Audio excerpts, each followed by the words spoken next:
الحمدللہ وکفا والصلاة والسلام علی عبادہ الذین اصطفیٰ خصوصاً علی افضلہم وخاتم النبیین محمد الامین وعلی آلہ واصحابہ اجمعین اما بعد قال تبارک وتعالی فی سورة الاعراف اعوذ باللہ من الشیطان الرجیم بسم اللہ الرحمن الرحیم وَاتْلُ عَلَيْهِمْ نَبَأَ الَّذِي آتَيْنَاهُ آيَاتِنَا فَانْسَلَخَ مِنْهَا فَأَتْبَعَهُ الشَّيْطَانُ فَكَانَ مِنَ الْغَاوِينَ وَلَوْ شِئْنَا لَرَفَعْنَاهُ بِهَا وَلَكِنَّهُ أَخْلَدَ إِلَى الْأَرْضِ وَاتَّبَعَ هَوَاهُ وَمَثَلُهُ كَمَثَلِ الْكَلْبِ إِنْ تَحْمِلْ عَلَيْهِ يَلْهَثْ أَوْ تَتْرُكْهُ يَلْهَث ذَلِكَ مَثَلُ الْقَوْمِ الَّذِينَ كَذَّبُوا بِآيَاتِنَا فَاقْصُصِ الْقَصَصَ لَعَلَّهُمْ يَتَفَكَّرُونَ صدق اللہ العظیم۔ رب اشرح لی صدری ویسر لی امری واحلل عقدۃ من لسانی یفقہوا قولی۔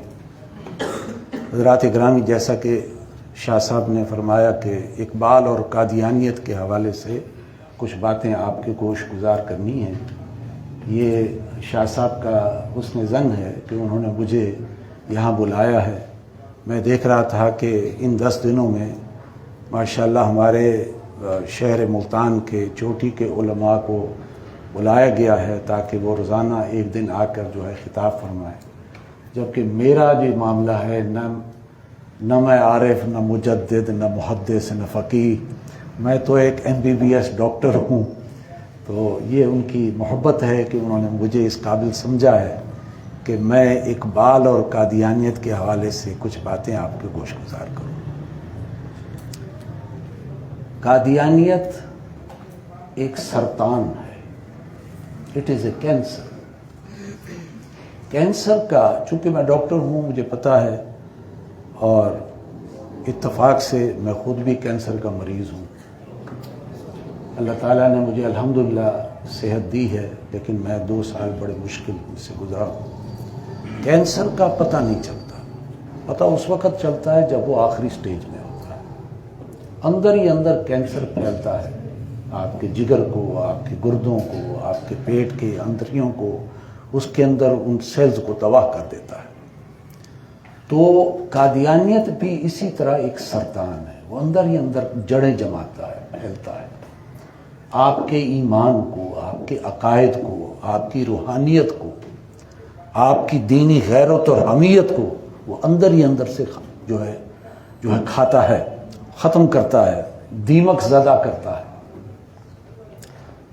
آن جہانی ملعون مرزا غلام احمد قادیانی کا ذکر حضور صلی اللہ علیہ وسلم نے بھی فرمایا، ایک حدیث کے حوالے سے ایک مجموعی طور پہ بات فرمائی۔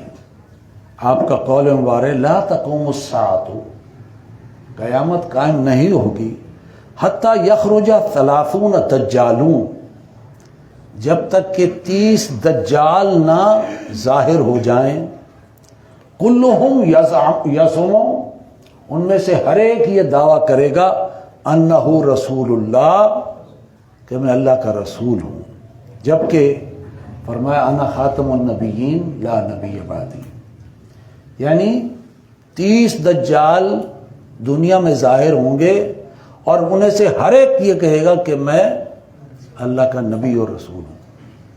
تو اس نے اگر دعویٰ کیا تو گویا کہ وہ بھی اس حدیث کی زد میں آتا ہے۔ تو گویا کہ آپ نے تو ایک جامع بات فرمائی، 30 دجالوں۔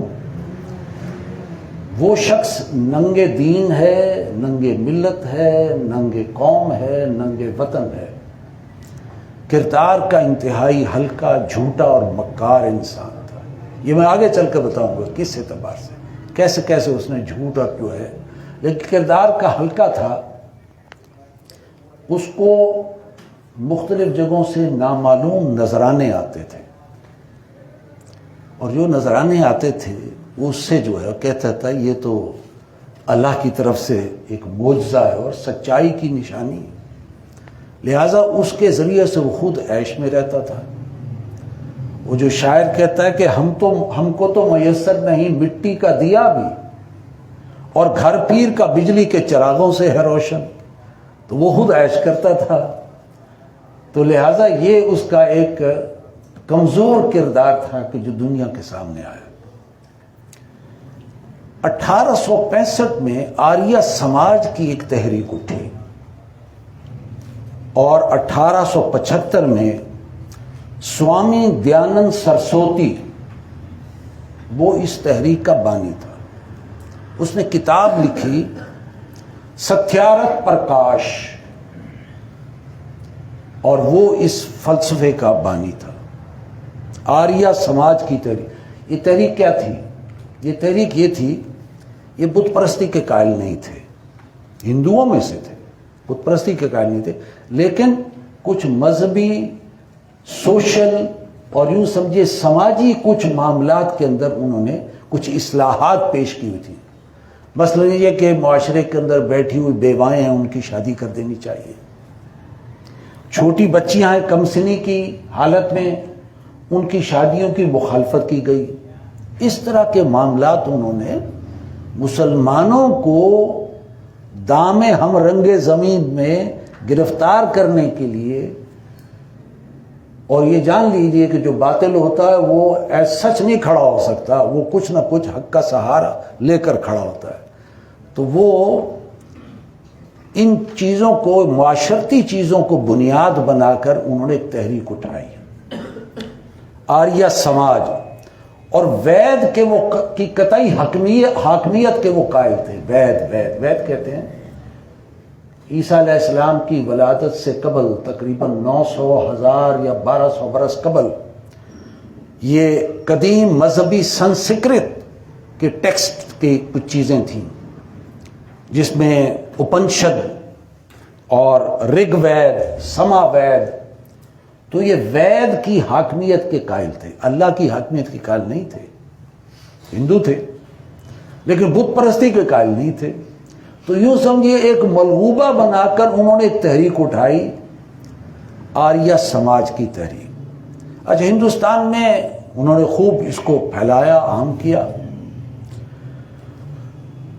عیسائی، اوپر سے عیسائی پادریوں کی یلغار آئی، چونکہ ہم دور غلامی میں چلے گئے، انگریز آ گیا، ان کے پادری آ گئے۔ ایک پادری فینڈر کے نام سے بڑا مشہور تھا، اس نے بڑے جو ہے علماء کو دعوت دی کہ میرے ساتھ آ کر مناظرہ کر لو، اور مناظرہ کرتے کرتے بالآخر وہ دہلی کی جامع مسجد پر کھڑے ہو کر اس نے جو ہے دعویٰ کیا کہ ہے کوئی عالم دین آ کے مجھ سے مناظرہ کرے۔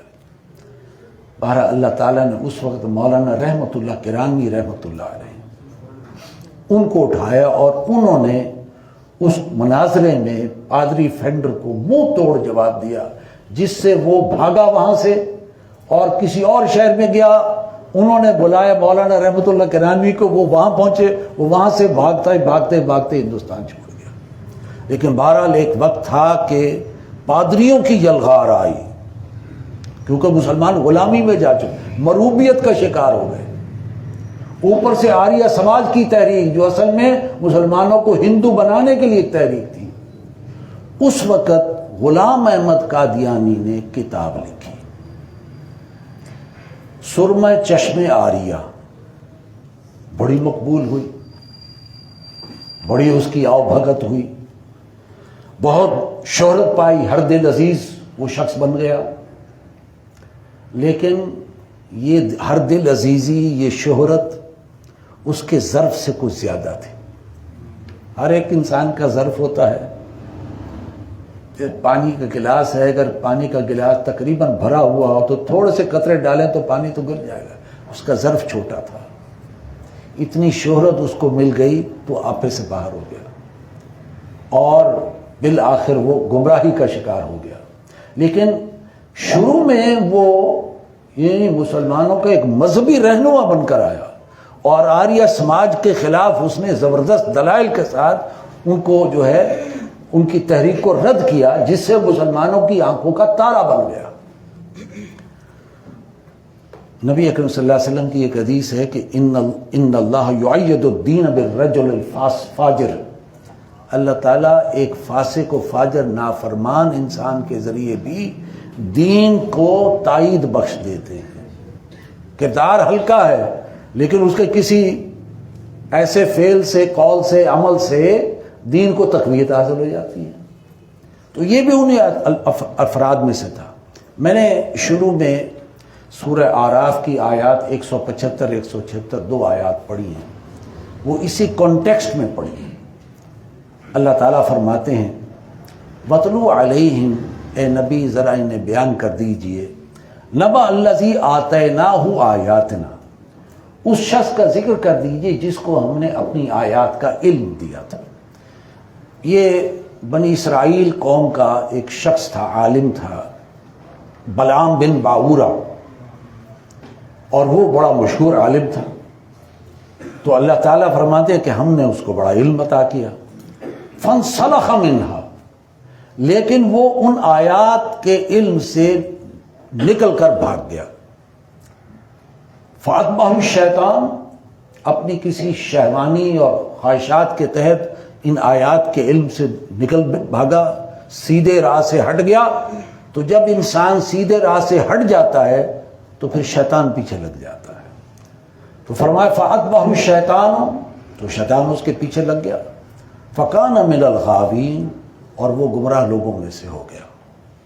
وَلَوْ شِئْنَا لَرَفَعْنَاهُ بِهَا، اگر ہم چاہتے تو ان آیات کے ذریعے سے اس کو بلند مقام عطا کریں۔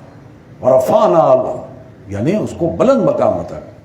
وَلَكِنَّهُ أَخْلَدَ إِلَى الْأَرْضِ، لیکن وہ بدبخت زمین ہی کی طرف گڑتا چلا گیا، مائل ہوتا چلا گیا، زمینی خواہشات کی طرف مائل ہو گیا، بجائے اس کے کہ اس علم کی بنیاد پر اللہ اسے بڑا اونچا درجہ عطا کرتا، لیکن خواہشات، شہوات اور ان کی بنیاد پر وہ زمینی خواہشات کے طلب میں زمین سے جڑتا گیا۔ وَاتَّبَعَ هَوَاهُ، اور اس نے اپنی خواہشات نفس کی پیروی کی۔ فَمَثَلُهُ كَمَثَلِ الْكَلْبِ، اس کی مثال ایک کتے کی مثال ہے۔ إِن تَحْمِلْ عَلَيْهِ يَلْهَثْ، کتے پر اگر کوئی بوجھ لا دو، حملہ کرو تو زبان لٹکاتا ہے، ہانپتا ہے۔ اور تَتْرُكْهُ يَلْهَث، اسے چھوڑ دو تب بھی ہانپتا ہے، زبان لٹکاتا ہے۔ ذَلِكَ مَثَلُ الْقَوْمِ الَّذِينَ كَذَّبُوا بِآيَاتِنَا، اور یہ مثال اس قوم کی بھی ہے کہ جنہوں نے ہماری آیات کو جھٹلایا۔ فَقْصُصِ الْقَصَصَ، تو اے نبی آپ ایسا قصہ بیان کر دیجئے، لَعَلَّهُمْ يَتَفَكَّرُونَ، شاید کہ یہ لوگ غور و فکر سے کام لیں۔ یعنی انسان جب بھی اللہ تعالیٰ اسے علم سے نوازے، کسی بلندی سے نوازے، تو انسان کو اور زیادہ عاجزی کے ساتھ اللہ کا شکر ادا کرتے ہوئے زندگی گزرے۔ ورنہ یہ کہ پھر انسان اگر زمینی خواہشات اور شہوات کی طرف مائل ہوتا ہے تو پھر شیطان پیچھے لگ کر اس کو بالکل گمراہ کر دیتا ہے۔ اور ایسے شخص کی مثال اللہ نے قرآن میں دی ہے کہ اس کی مثال کہ وہ دنیا کا لالچی جیسے کتا ہوتا ہے، جس کی زبان باہر نکلنے کی جو ہے یہ اصل میں ایک لالچ کی نشانی ہے کہ پتھر بھی پھینکو تو وہ جا کے سونگے گا اور زبان لٹکائے گا۔ تو انسان وہ پھر اس طرح کا معاملہ کر لیتا ہے۔ اور یہی معاملہ فرمایا کہ اس قوم کا ہے کہ جو تکذیب کرتی ہے اللہ کی آیات کی۔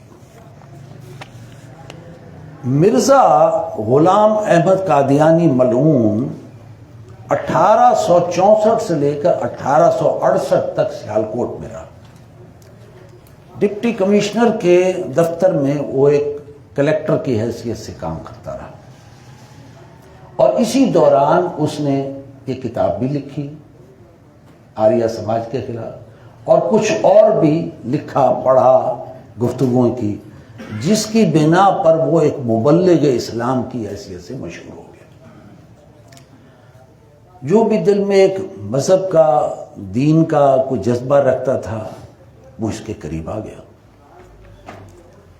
ان لوگوں میں کہ جو اس کے قریب آئے ان میں علامہ اقبال کے استاد میر حسن بھی تھے، وہ بھی قریب آ گئے، اور خود علامہ کے والد بھی شیخ نور محمد اس کی اس گفتگو پر، اس کی عالمانہ گفتگو پر، اسلام کے جو ہے وہ آریہ سماج کے رد میں جو اس نے دلائل دیے، اور اس میں کچھ روحانیت کا ٹچ بھی تھا، لہٰذا وہ لوگ اس کے قریب آئے۔ لیکن 2 سال کے عرصے میں انہیں محسوس ہوا کہ بات اتنی کوئی سادہ نہیں ہے. ٹھیک ہے ہم تو ایک اس کے خلوص پر جو ہے وہ سمجھتے ہوئے ہم قریب آئے ہیں، لیکن معاملہ کچھ دال میں کالا بھی نظر آتا ہے. کیونکہ مرزا نے آہستہ آہستہ پہلے کہا کہ مجھ پر الہام ہوتا ہے، مجھے کشف آتا ہے. چلیے اس حد تک ٹھیک ہے. پھر اس نے دعویٰ کیا میں ایک مجدد ہوں. پھر اس نے کہا میں مہدی برحق ہوں، میں امام برحق ہوں، میں محدث ہوں. یہ دعوے کرنے جب شروع کیے تو وہ ٹھٹک گئے کہ یہ ہم کس کے پیچھے لگ گئے ہیں، ہم تو کچھ اور ہی سمجھے تھے، یہ تو کچھ دعووں پہ دعوے ہیں. لہذا وہ پیچھے ہٹ گئے. لیکن اقبال کے والد شیخ نور محمد کے بھائی یعنی اقبال کے چچا، ان کا نام تھا شیخ عطا محمد، وہ قادیانی میں شامل ہو گئے اور کافی عرصے تک وہ قادیانیت کا ساتھ دیتے رہے. یہ 1880 کے قریب کی بات ہے اور وہ تقریباً یوں سمجھیے 35 برس تک قادیانیوں کے ساتھ رہے. 1915 میں قادیانی جماعت کے اندر ایک فتنہ ایک یوں سمجھیے ایک بائیفرکیشن آ گئی، لاہوری گروپ اور اصل قادیانی گروپ.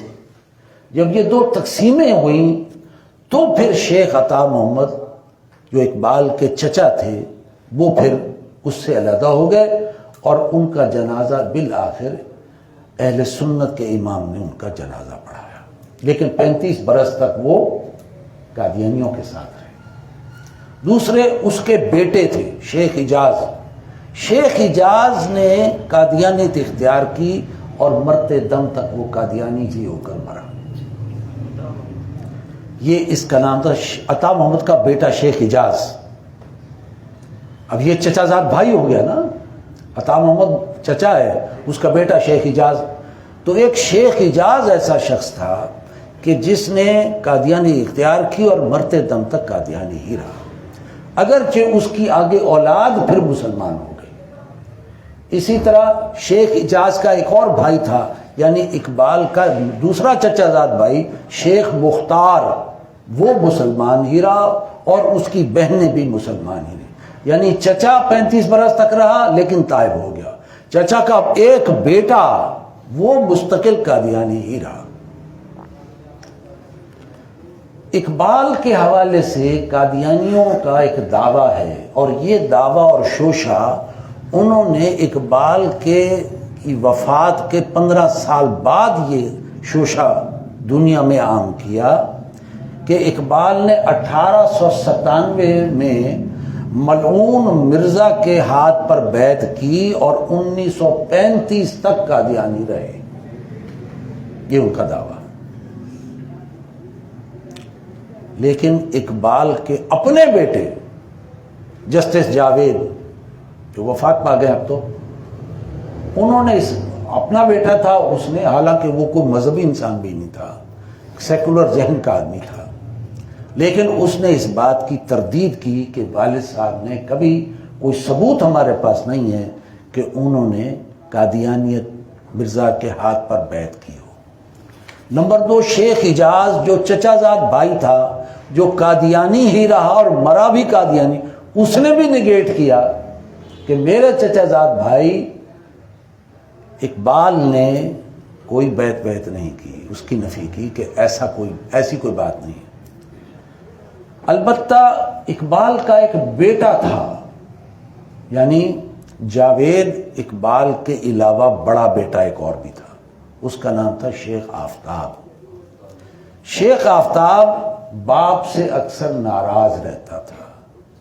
وہ زیادہ اتنا عمل کرنے والا اور محنت کرنے والا آدمی نہیں تھا اور چاہتا تھا کہ والد اس کو کچھ پیسے دیتے رہیں تاکہ اس کی گزر اوقات بسے. تو وہ باپ کو خط لکھتا تھا کہ اگر آپ نے میری مالی مدد نہ کی تو میں قادیانی ہو جاؤں گا. اور اقبال کہتے تھے میرا یہ بیٹا مجھے بلیک میل کر رہا ہے، مطلب یہ کہ قادیانی تو نہ بنے نہ بنے، لیکن اس وقت پیسے بٹورنے کے لیے وہ مجھے بلیک میل کر رہا ہے۔ یہ باتیں ذرا میں اس لیے آپ کو بتا رہا ہوں تاکہ اقبال کا اصل جو قادیانیوں نے ایک شوشہ چھوڑا ہوا ہے کہ اقبال تو ہمارے ہاں مطلب بیعت شدہ ہے اور بہت عرصہ تک رہا ہے، جیسے کہتے ہیں نا کہ ایک بڑی شخصیت کو پٹو ڈال کر اپنے قریب کر لینا، تو یہ ان کا ہے۔ تو میں اس کی حقیقت آپ کو بتا رہا ہوں۔ البتہ 1902 میں انہوں نے باقاعدہ اقبال کو بیعت کی آفر کی۔ معلوم ہوا 1897 والی بات جھوٹ تھی، غلط تھی جو انہوں نے گھڑی 1897 سے 1935 تک۔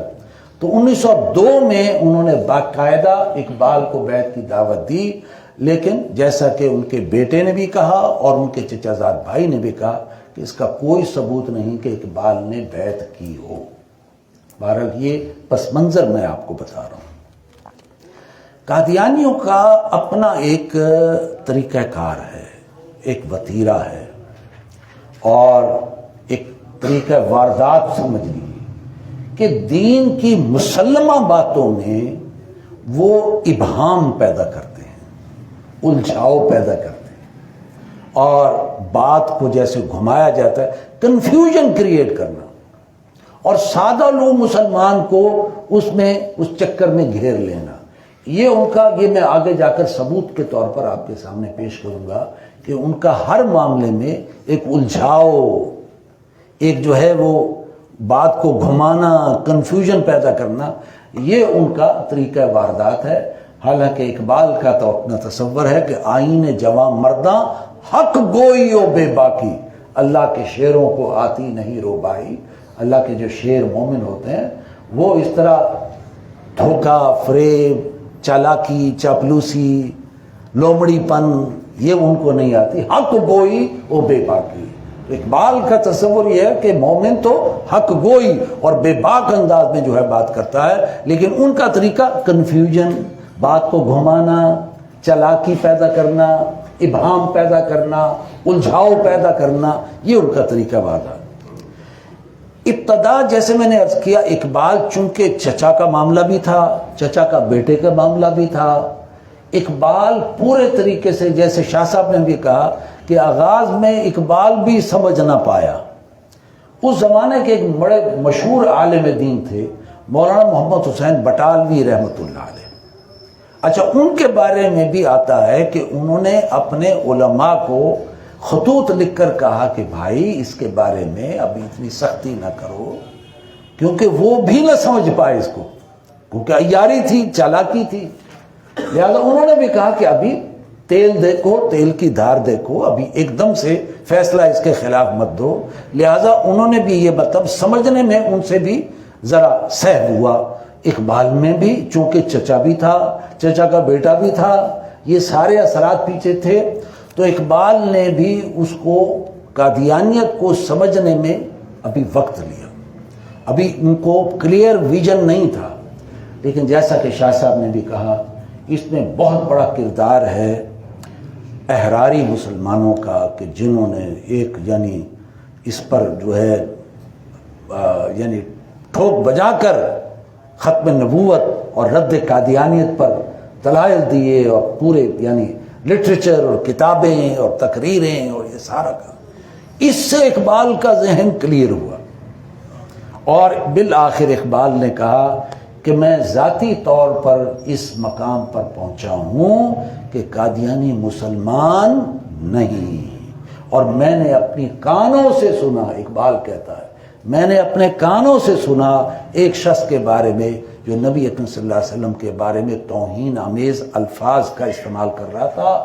لہٰذا اب آہستہ آہستہ اور جو ہمارے علماء دین نے جو ان کی جو ہے ان کو صحیح طریقے سے گائیڈ کیا، وہ اس نتیجے پر پہنچے کہ یہ مسلمان نہیں بلکہ مسلمانوں کے لیے ایک ناسور ہے۔ ایک شخص تھا مرزا غلام احمد قادیانی کا بڑا، اور وہ بڑی نعتیں پڑھا کرتا تھا۔ مرزا نے اس کا نام رکھا ہوا تھا کہ یہ میرا معاذ اللہ ثم معاذ اللہ، یہ میرا صحابی حسان بن ثابت ہے۔ اچھا اس شخص کا اب شعر سنیے جس کو اقبال نے کہا میں نے اپنی کانوں سے ایک شخص کا شعر سنا، محمد پھر اتر آئے ہیں ہم میں اور آگے سے بڑھ کر ہیں اپنی شان میں، محمد پھر اتر آئے ہیں ہم میں اور آگے سے بڑھ کر ہیں اپنی شان میں، محمد دیکھنے ہوں جس نے اکمل غلام احمد کو دیکھے قادیان میں۔ استغفر اللہ استغفر انا للہ و انا الیہ۔ بہرحال یہ حسان بن ثابت تھا مرزا غلام احمد قادیانی کا، معاذ اللہ سنو۔ تو بہرحال اقبال اس نتیجے پر پہنچے یہ مسلمان نہیں۔ تو آج میں آپ کے لیے تلاش کر کے لایا ہوں، ہے تو یہ خط انگریزی میں، لیکن اس کے کچھ چیدہ چیدہ نکات آپ کے سامنے بیان کروں گا۔ یہ خط چھاپا ہے عالمی مجلس تحفظ ختم نبوت لندن UK، انہوں نے چھاپا اور انہوں نے کہا ہے کہ ہم نے یہ خط حاصل کیا ہندوستان کی ایشیا پبلشنگ ہاؤس جو بامبے، کلکتہ، نیو دہلی اور مدراس میں اس کے دفاتر ہیں، وہاں سے ہم نے یہ خط لے کر اس کو چھاپا ہے، اور یہ خط اقبال نے لکھا پنڈت جواہر لال نہرو کو۔ اقبال نے انگریزی حکومت سے کہا کہ قادیانیوں کا اندراج الگ ایک کمیونٹی کے طور پر کیا جائے، مسلمانوں کے ساتھ ان کا اندراج نہ ہو کیونکہ یہ مسلمان نہیں ہے۔ اب قائد مطلب اقبال اس بات پر پہنچ چکے تھے کہ یہ تو ایک فتنہ ہے، جس پر پنڈت جواہر لال نہرو نے اقبال کو خط لکھا کہ آپ اس شخص کے بارے میں کیوں یہ کہتے ہیں مسلمان نہیں، اور اپنی اس کی کمیونٹی کو مسلمانوں کی کمیونٹی سے علیحدہ کیوں رکھنا چاہتے ہیں؟ تو جبکہ یہ اللہ کو بھی مانتا ہے، رسول کو بھی مانتا ہے، قرآن کو بھی مانتا ہے، بیت اللہ کو بھی مانتا ہے، تو وجہ کیا ہے آپ اپنے مسلمانوں کو کیوں علیحدہ اپنے سے کاٹ رہے ہیں؟ اس پر یہ خط لکھا اقبال نے انگریزی میں پنڈت جواہر لال نہرو کو۔ اب میں چاہتا ہوں کہ اس کے چیدہ نکات آپ کے سامنے۔ ایک تو انہوں نے یہ لکھا I wrote this reply to you, especially to you، میں نے یہ خط آپ کو خاص طور پر اس لیے لکھا ہے کہ how Muslim loyalty had originated، کہ مسلمانوں کے اندر رسول کے ساتھ خیرخواہی وفاداری کس طرح پائی جاتی ہے، and how eventually it had found a deviational basis in Ahmadiyism، اور کس طرح احمدیوں کے ہاں اس کے اندر یوں سمجھیے ایک دوسرا رخ جو بھٹک گیا ہے، رخ وہ وفاداری، وہ محبت، وہ عقیدت، وہ اس سے یہ بھٹک گئے ہیں احمدیت کے اندر۔ I discovered to my great surprise، اور میں نے یہ دیکھا، حیرت مجھے ہوئی، that even the educated Muslims had no idea، یعنی ہمارے پڑھے لکھے مسلمانوں کو بھی اتنا زیادہ پتہ نہیں ہے of the historical causes، وہ تاریخی اسباب کیا ہیں which had shaped the teachings of احمدیت، یعنی احمدیت کی جو تعلیمات ہیں ہمارے اچھے بھلے پڑھے لکھے لوگوں کو بھی پتہ نہیں کہ ان کے اسباب کیا ہے، تاریخ کیا ہے، اور وہ کیا کہہ رہے ہیں۔ اب یہ اہم ترین جملہ ہے، I am glad to know، مجھے اس بات سے خوشی ہے that my impression was erroneous، میرا قادیانیت کے بارے میں بھی جو ایک تاثر تھا وہ غلط تھا اور مجہول تھا، یعنی میں بھی ان کو سمجھ نہیں پایا۔ I myself have little interest in theology، میرا علم اور معرفت میں تو بہت ہی کم میری معلومات تھوڑی ہیں، but I had to dabble in it a bit، لیکن مجھے علم اور معرفت کی باتوں کو سمجھنے میں ذرا محنت کرنی پڑی۔ in order to meet the Ahmadis on their ground، کیونکہ اگر مجھے احمدیوں کو ان کے میدان میں آ کر مقابلہ کرنے کے لیے مجھے علم اور معرفت کو پڑھنا پڑا اور مجھے اس میں محنت کرنی پڑی۔ I assure you، اب یہ اقبال کہہ رہے ہیں نہرو سے کہ میں آپ کو یقین دلاتا ہوں that my paper was written with the best of intention، میں پورے خلوص اور خیرخواہی کے ساتھ یہ لکھ رہا ہوں فار اسلام اینڈ انڈیا، اسلام اور بھارت ہندوستان کی خاطر. آئی ہیو نو، اب یہ ہے آخری sentence, I have no doubt in my mind, میرے ذہن میں کوئی شک نہیں ہے that the Ahmadis are traitors both to Islam and India. اسلام اور انڈیا دونوں کے غدار اور نمک حرام ہیں. یہ ہے اقبال نے وہ سفر طے کیا. پہلے خاندان کے اندر کچھ لوگ قریب آئے جس کی وجہ سے اقبال بھی ان کو سمجھ نہ پایا، لیکن ہمارے احراری بھائیوں کی وجہ سے، ان کی تعلیمات کی وجہ سے، اور انہوں نے جو چیز سمجھائی، پھر ان کا وہ جو عقیدہ تھا بالکل پختہ ہو گیا کہ یہ مسلمان نہیں ہیں بلکہ اسلام سے ڈیویٹ کر چکے ہیں اور یہ گمراہی کی شارہ پر جا چکے ہیں. سر یہ خط کا سن بتا دیں کس سن تو میں آپ کے لیے یہ لایا ہوں، میں نے ایک کاپی اپنے پاس رکھی، باقی حضرت کو دے دیں.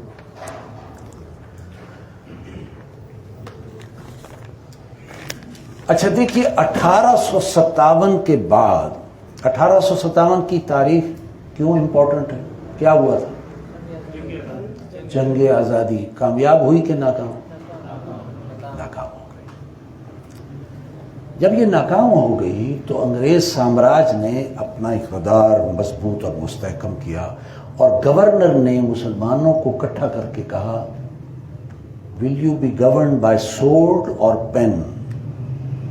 اب یہ بتاؤ کہ تحریک وہ جنگ آزادی تو ختم ہوگی، ناکام، اب ہمارا حکم ماننے کے لیے ہم تلوار چلائیں یا قلم چلائیں؟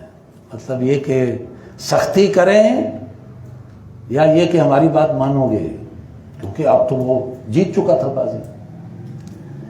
اس جنگ آزادی میں مرزا غلام احمد ملعون کے والد مرزا غلام مرتضیٰ انگریز سرکار کی اپنی طاقت سے بڑھ کر مدد کی تھی. 50 افراد اور گھوڑے فراہم کیے تھے جنگ آزادی کو ہرانے کے لیے. یہ باپ کا کام ہے کہ انگریزوں کی حمایت کی. اچھا، انگریز جب 1857 کے بعد مستحکم ہو گیا، وہ مسلمانوں کے جذبہ جہاد سے ڈرتا تھا اور اس کو اس بات کا خوف رہتا تھا کہ کہیں یہ دوبارہ جذبہ جہاد نہ بھڑک اٹھے.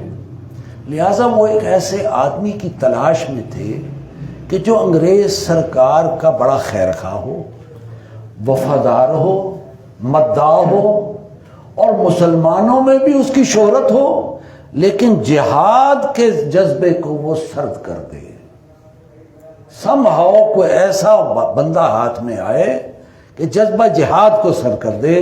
مرزا ملعون کی شکل میں ان کو یہ بندہ مل گیا، جس کے انگریز سرکار کے ساتھ بھی بیک ڈور ڈپلومیسی، یعنی بہت چھپ چھپا کر انگریز سرکار کے ساتھ بھی تعلقات تھے اور پادریوں کے ساتھ بھی تعلقات. اور یہ بندہ ان کو ہیرے کے طور پر مل گیا. ان کو مل گیا کہ یہ بندہ بالکل صحیح ہے، ایک تو مسلمان میں بڑا مشہور ہے اور یہ جذبہ جہاد کو سرد بھی کر دے گا، اور ہمارا بڑا خیر خواہ ہے، مداح ہے، اور ہمارے ساتھ جو ہے وہ وفاداری کرنے والا ہے. لہذا مرزا ملعون نے مسلمانوں کو سبق پڑھانا شروع کیا. اے دوستو، یہ اس کی تحریر میں لکھا ہوا ہے، جہاد کا اب چھوڑو خیال، دین کے لیے حرام ہے جہاد و قتال. جو انگریز چاہتا تھا اس نے وہی سبق مسلمانوں کے کہ جہاد و قتال تو حرام ہے. وہ کیوں حرام ہے؟ کہا کہ تم نے حدیث نہیں پڑھی، عیسیٰ علیہ السلام جب آئیں گے خنزیر کو قتل کر دیں گے، شراب کو حرام قرار دے دیں گے، صلیب کو توڑ دیں گے اور تلوار کو توڑ دیں گے، یعنی جہاد کو ختم کر دیں گے. اور مسیح موعود میں ہی تو ہوں، لہذا جہاد ختم. مسلمانوں کی دل شکنی کرنے والا، حوصلہ شکنی کرنے والا، غیرت و حمیت کو بٹا لگانے والا، مسلمانوں کو اندھیروں میں دھکیلنے والا، یہ شخص ہے جو ننگے دین، ننگے ملت، ننگے قوم اور ملعون ہے. چونکہ دیکھیے میرا مضمون ہے اقبال اور قادیانیت. یہ مرزا قادیانی، غلام احمد قادیانی کا جہاد کو حرام قرار دینا. اب اقبال کا فکر کیا ہے؟ جس کو یہ کہتے ہیں اقبال تو ہمارا ہے، اقبال نے تو بیعت کی ہے، اقبال کے نظریات تو ہمارے ساتھ ملتے ہیں. اقبال جہاد کے بارے میں کیا کہتا ہے؟ ضرب کلیم کے صفحہ نمبر 39 پر اقبال لکھتا ہے، فتویٰ ہے شیخ کا یہ زمانہ قلم کا ہے. شیخ سے مراد مرزا ہے کہ یہ اب تلوار کا زمانہ نہیں رہا، اب یہ زمانہ قلم کا ہے. اسلام کی خوبیاں بیان کرو قلم کے ذریعے سے. دنیا میں اب رہی نہیں تلوار کارگر، اب زمانہ تلوار کا نہیں ہے، چھوڑو اس چیز کو، اب قلم کے ذریعے سے. کافر کی موت سے بھی لرزتا ہو جس کا دل، یعنی جہاد و قتال میں جو کسی کافر کو دیکھ کر بھی ڈرتا ہو، لرزتا ہو جس کا دل، کہتا ہے کون اسے کہ مسلمان کی موت مر. یعنی اس کو کیسے کوئی دعا دے سکتا ہے کہ تیری موت مسلمانوں جیسی ہو. اقبال ایک اور شعر میں کہتا ہے، نشان مرد مومن بات و گویم جو مر گایا تبسم بر لبے. میں تجھے مرد مومن کی نشانی بتاؤں کہ جب اس کی موت کا وقت آتا ہے اس کے چہرے پر مسکراہٹ کھل جاتی ہے، اپنے اللہ سے ملاقات کا وقت آ جاتا ہے. تو اقبال کا تصور تو یہ ہے. اور پھر کہتا ہے، ہم پوچھتے ہیں شیخ کلیسا نواز سے. اس شیخ جو کلیسا کا بڑا پرستار ہے، وفادار ہے، مداح ہے، تعلقات رکھتا ہے، ہم پوچھتے ہیں شیخ کلیسا نواز سے، مشرق میں جنگ شر ہے تو مغرب میں بھی ہے شر. یعنی یہاں پر تم نے جہاد و قتال کو کہا کہ یہ معاذ اللہ شر ہے، یہ حرام ہے، اور مغرب کو کھلی چھٹی دی ہوئی ہے کہ وہ جس طرح چاہے مسلمانوں کو رونتا پھرے. حق سے اگر غرض ہے، اگر تو واقعتاً یعنی حق کی بات کرنے والا ہے تو زیبا ہے کیا یہ بات؟ کیا تجھے یہ بات زیبا ہے؟ اسلام کا محاسبہ اور یورپ سے درگزر. اسلام کا محاسبہ کر رہا ہے اور جہاد و قتال کو حرام کر رہا ہے اور ان کو کھلی چھوٹ دی ہوئی ہے. کافر ہے تو شمشیر پہ کرتا ہے بھروسہ، مومن ہے تو بے تیغ بھی لڑتا ہے سپاہی. مومن تو اگر تلوار نہ بھی ہو تب بھی وہ اللہ کی راہ میں جہاد و قتال کرتا ہے. تو کون سے فتوے دینے لگ گیا ہے؟ تو کیا کہنے لگ گیا مسلمان؟ تو گویا کہ اقبال مرزا کو کہہ رہے ہیں، تو کجا من کجا، تیری سوچ کیا اور میری سوچ کیا. یعنی میرا اور تیرا تو کوئی لگا ہی نہیں ہے. سرور جو حق و باطل کی کارزار میں ہے، جو حق و باطل کی کشمکش، جو جنگ و قتال کے اندر جو سرور ہے، جو لذت ہے، جو مزہ ہے، تو حرب و ضرب سے بیگانہ ہو تو کیا کہیے. اگر تجھے ان چیزوں سے پتہ نہ ہو تو اب میں تجھے کیا کہوں. باطل دوئی پسند ہے، حق لا شریک ہے. باطل تو دونوں طرف چلتا ہے، مسلمانوں کے ساتھ بھی چلتا ہے، انگریزوں کے ساتھ بھی چلتا ہے. باطل دوئی پسند ہے، حق لا شریک ہے. حق تو صرف حق کے ساتھ چلتا ہے، وہ باطل کے ساتھ نہیں چلتا. شرکت میں آنا ہے، حق کو باطل نہ کر قبول. مسلمان سے کہہ رہے ہیں حق و باطل کے درمیان یہ دوغلا پن، یہ منافقانہ پن، یہ ڈبل سٹینڈرڈز، یہ اختیار نہ کرو. حق کا ساتھ دو، حق کے ساتھ کھڑے ہو. باطل دوئی پسند ہے. یعنی مرزا تو دوئی پسند ہے، تو دونوں طرف اپنے مقصد حال کر رہا ہے. باطل دوئی پسند ہے، حق لا شریک ہے. شرکت میں آنا ہے، حق کو باطل نہ کر. تو اقبال اور مرزا کے نظریات تو زمین و آسمان کا فرق ہے. اچھا اب آئیے انگریز سرکار کی غلامی، وفاداری اور خیر خواہی. خود مرزا لکھتا ہے کہ میں نے 17 برس تک قلم کے ذریعے سے انگریز سرکار کی تائید اور تحسین اور میں کرتا رہا ہوں. افسروں کے ساتھ، مشنریوں کے ساتھ، ان کے پادریوں کے ساتھ خفیہ ملاقاتیں بھی کرتا رہا. لہٰذا اس نے اب دوسرا فتویٰ یہ دیا. ایک تو جہاد و قتال کی ضرورت نہیں ہے، اب دوسرا فتویٰ دیکھیے. دوسرا اس نے کہا انگریز کی بادشاہت کو اپنے اولو الامر میں شامل کرو اور دل کی سچائی سے اس کے مطیع بن جاؤ. انگریز کی بادشاہت کو اپنے اولو الامر. پوچھا گیا کیوں؟ کہا قرآن نہیں پڑھتے تم. اطیعوا یا ایھا الذین آمنوا اطیعوا اللہ واطیعوا الرسول واولی الامر منکم، اے ایمان اطاعت کرو اللہ کی اور اطاعت کرو اپنے رسول کی، اور جو تمہارے اولو الامر ہیں، حکمران ہیں، ان کی بھی اطاعت کرو۔ تو میں تو قرآن کے حوالے سے تو اب یہ دیکھیں یہ کیا ہے، یہ ابہام ہے، یہ کنفیوژن کریٹ، یہ الجھاؤ ہے، یہ دوسروں کو ذرا کنفیوژن میں ڈالنے والا ہے۔ حالانکہ آپ دیکھیے، غور کیجئے، آپ تو ماشاءاللہ علم دین کے مجھ سے بہت بہتر ہیں۔ اطیعوا اللہ کا لفظ اللہ کے ساتھ بھی ہے، اور اطیعوا کا لفظ رسول کے ساتھ بھی، اولی الامر کے ساتھ نہیں ہے۔ یا ایھا الذین آمنوا اطیعوا اللہ واطیعوا الرسول واولی الامر منکم۔ کیوں؟ اللہ کی اطاعت تو غیر مشروط ہے، کرنی اس لیے اطیعوا کا لفظ ہے۔ رسول کی اطاعت بھی غیر مشروط، کرنی کیوں؟ وہ تو اللہ کا رسول ہے۔ اولو الامر کے ساتھ اطیعوا کا لفظ نہیں ہے، وہ مشروط اطاعت ہے۔ اگر وہ قرآن اور سنت کے تابع ہے، اللہ اور رسول کے احکام کے تابع ہے، پھر تو وہ اولی الامر بنتا ہے، اور اگر وہ نہیں ہے تو وہ اولی الامر میں کلاسیفائی ہی نہیں کرتا، اور قرآن نے اس کے ساتھ اطیعوا کا لفظ ہی استعمال نہیں کیا، یا تو وہ تو مشروط ہے بات، لیکن الجھاؤ پیدا کیا۔ تم دیکھتے نہیں قرآن میں اولی الامر منکم۔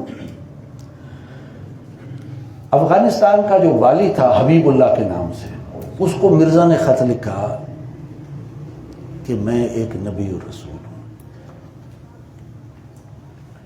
اور اپنے دلائل دیے، پورا بڑا خط لکھا۔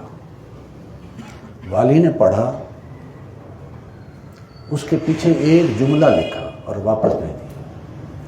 جملہ لکھا فارسی میں، لکھا این جا بیاس، اتھا آ کے بھونک مارنی تمہارا، این جا بیا، ادھر آ کے بات کرو نا، ادھر بیٹھ کے ہندوستان میں باتیں کرتے ہو، ذرا ادھر آؤ، خوچا ادھر آؤ نا۔ اور ساتھ لکھ دیا وَلَا تُطِعِ الْكَافِرِينَ، کافروں کی اطاعت نہ کرو۔ یہ تم نے نہیں پڑھا قرآن میں؟ کہتے اولو الامر کی اطاعت کرو، انگریز کی اطاعت کرو، این جا بیا، اتھا آ کے گال کر، ول میں دیتا تک۔ تو بہرحال یہ انگریز کا خود کاشت، خود کہتا ہے میں انگریز کا خود کاشت پودا ہوں، یعنی انگریز ہی کا غلام، انگریز ہی سے مروب، انگریز سے تعلقات، انگریز کے ساتھ رکھ رکھاؤ وغیرہ۔ یہ نماز کتنے بجے ہے؟ 8:15۔ چلے ٹھیک ہے۔ اچھا اب دیکھیے، چونکہ یہ تو خود کہتا ہے میں انگریز کا خود کاشت پودا ہوں، میں ان کا غلام ہوں، میں ان سے مروب ہوں، تعلقات ہیں، ان کو اولی الامر مانو، اس کی اطاعت کرو۔ اب انگریز کی غلامی پر اقبال کے نظریات کیا ہیں؟ اقبال کہتا ہے یورپ کی غلامی پہ رضامند ہوا تو، مجھ کو تو گلہ تجھ سے ہے، یورپ سے نہیں، مجھ کو تو گلہ تجھ سے۔ جو انگریز کی غلامی پہ رضامند ہو گیا، مجھے تو گلہ اس سے ہے۔ ہم یورپ کو کیا کہیں، وہ تو ہے ہی سانپ، سانپ کا تو کام ہی ڈسنا ہے، بچھو کا تو کام ہی ڈسنا ہے، تو اگر تو نے اس کی غلامی اختیار کی، مجھ کو افسوس تو تجھ پر ہے۔ پھر اقبال کہتا ہے کیا گیا ہے غلامی میں مبتلا تجھ کو، کہ تجھ سے ہو نہ سکی فقر کی نگہبانی، تو درویشی کی نگہبانی نہ کر سکا۔ مثال ماہ چمکتا تھا جس کا داغ سجود، وہ مسلمان جس کا ماتھا سجدہ کرنے سے چمکتا تھا، خرید لی ہے فرنگی نے وہ مسلمانی، فرنگی نے وہ چمک تیرے ماتھے سے نکال لی ہے اور تجھے غلام بنا دیا۔ تیرا وجود سراپا تجلی افرنگ، تو سارا کا سارا انگریز کی جو چمک، اس کے نظریات کی جو چمک ہے، اسی کا پورا مکمل تو نے اپنایا ہوا ہے، کہ تو وہاں کے عمارت گروں کی ہے تعمیر، اصل میں تو ان کا واقعتاً خود کاشت پودا ہے، کہ تو وہاں کے عمارت گروں، عمارت بنانے والوں کی خود تعمیر ہے تو۔ تو اقبال نے تو یہ انداز اختیار کیا، اور وہ یہ کہیں کہ اقبال جو ہے وہ اس نے بیعت کی ہوئی تھی۔ فساد قلب و نظر ہے مغرب کی تہذیب، فرنگ کی تہذیب، کہ روح اس مدنیت کی رہ نہ سکی عفیف۔ اقبال کہتا ہے کہ فرنگی جو تہذیب ہے، یہ جھوٹے نگوں کی ریزہ کاری ہے، یہ فساد ہے قلب و نظر، آنکھ اور قلب کے لیے فساد ہے، اس کی تمدن اور تہذیب اس میں پاکیزگی نہیں ہے، کہ روح اس مدنیت کی رہ نہ سکی عفیف، پاکیزہ نہ رہ سکی، رہے نہ روح میں پاکیزگی تو ہے ناپید ضمیر پاک، خیال بلند، ذوق لطیف۔ اگر انسان کی روح میں پاکیزگی نہ ہو تو انسان کا ضمیر مطمئن نہیں رہتا، پاکیزہ نہیں رہتا، خیالات نظریات بلند نہیں رہتے، اور اس کا مزاج لطیف یعنی مزاج نہیں رہ سکتا۔ تو مغربی تہذیب پر تو اقبال نے اس قدر ہٹ کیا ہے، جبکہ مرزا مغربی تہذیب اور انگریز کا انتہائی خیرخواہ اور ان کا جو ہے مداح وفادار، اور اقبال اس تہذیب کے انتہائی خلاف۔ اقبال کہتا ہے دنیا کو ہے پھر مار کا روح و بدن پیش۔ روح اور بدن سے مراد کیا ہے؟ بدن سے مراد ہے مادیت، پیسے سے جسم کو خوبصورت بہتر بنا، مادیت کی نشانی، اور روح سے مراد روحانیت۔ دنیا میں مارکا ہے مادیت کا اور روحانیت کا۔ ہم چاہتے ہیں کہ مسلمان روحانیت کی طرف جائے، اپنے مادی وجود اور اس کے تقاضوں اور خواہشات کو کم سے کم تک کرے، اور مغرب یہ چاہتا ہے کہ مادیت کو بڑھائے اور روحانیت کو ختم کرے۔ تو دنیا کو ہے پھر مار کر روح و بدن پیش، تہذیب نے پھر اپنے درندوں کو ابھارا، اللہ کو فقط پامردی مومن پہ بھروسہ، ابلیس کو یورپ کی مشینوں کا سہارا۔ مومن تو اللہ پہ توکل کرتا ہے، اور ابلیس میں تمہیں مادیت ہی کا درس دیتا ہے، جبکہ مسلمان روحانیت اور اللہ پہ توکل کی بات کرتا ہے، اور اس مارکہ حق و باطل میں اور روح و بدن میں مسلمان جو ہے وہ اپنے اللہ کی طرف جو ہے متوجہ ہوتا ہے، روحانیت کی طرف جو ہے وہ توجہ کرتا ہے۔ تو دو باتیں میں نے آپ کے سامنے رکھی، جہاد اور مغربی تہذیب اور انگریز کا نظام، اور اس میں مرزا کا موقف اور اقبال کا موقف۔ اب آئیے سود، بہت بڑا منکر، بہت بڑا منکر۔ قرآن کہتا ہے یا ایھا الذین آمنوا وذروا ما بقی من الربا، چھوڑ دو جو سود باقی بچ گیا، تو باقی چھوڑ دو۔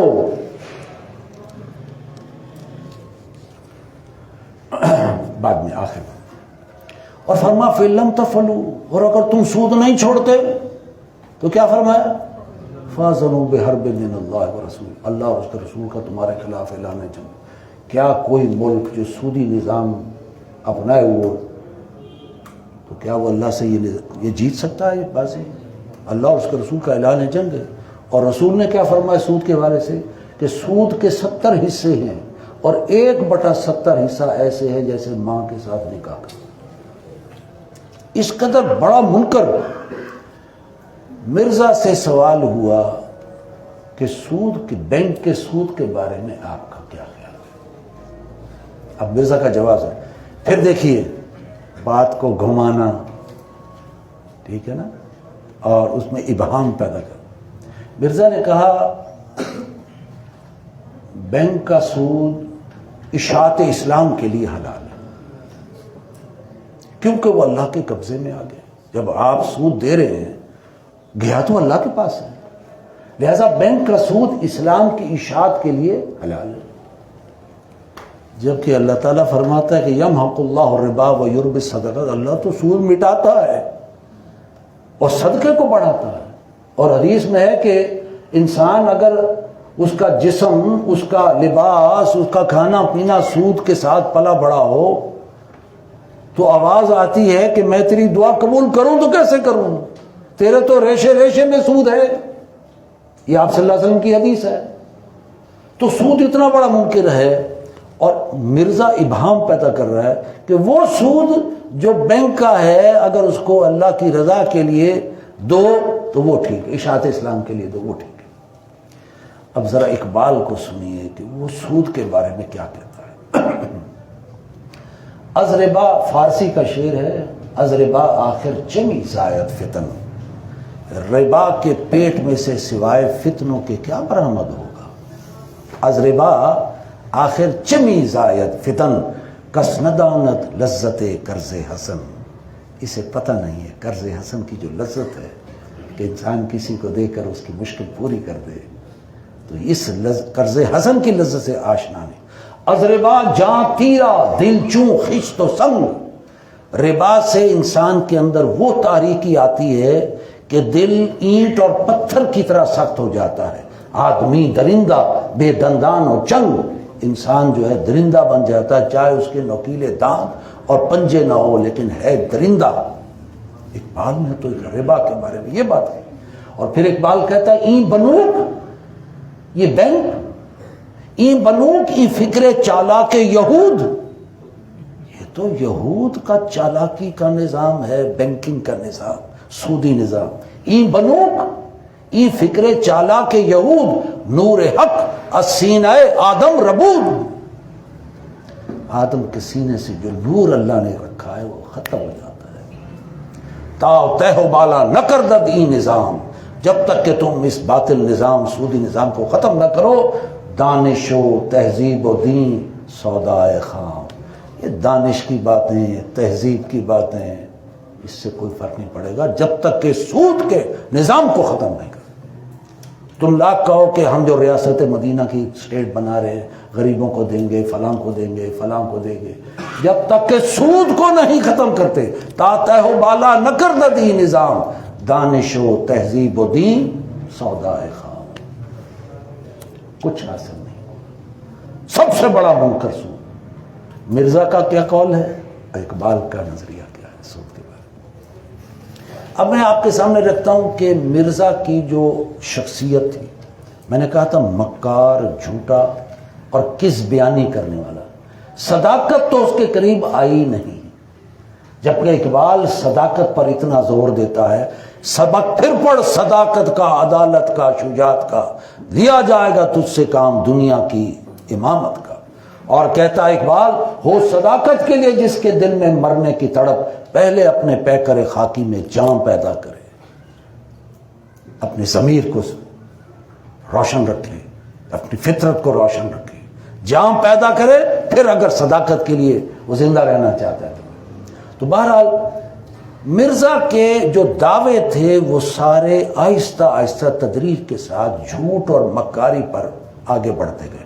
پہلا دعویٰ اس نے کیا کہ مجھ پر کشف ہوتا ہے، الہام ہوتا ہے، کشف ہوتا ہے، سابقہ انبیاء کی روحوں اور اولیاء اللہ سے میری ملاقاتیں، یعنی حضور صلی اللہ علیہ وسلم کو آپ کو یاد ہے کہ آغاز نبوت میں سچے خواب آنے شروع، تو مرزا نے بھی اپنی بات یہاں سے شروع کی، مجھے الہام آتے ہیں۔ اقبال نے جب یہ سنا تو اقبال نے کیا کہا، بہت خوبصورت بات، محکوم کے الہام سے اللہ بچائے۔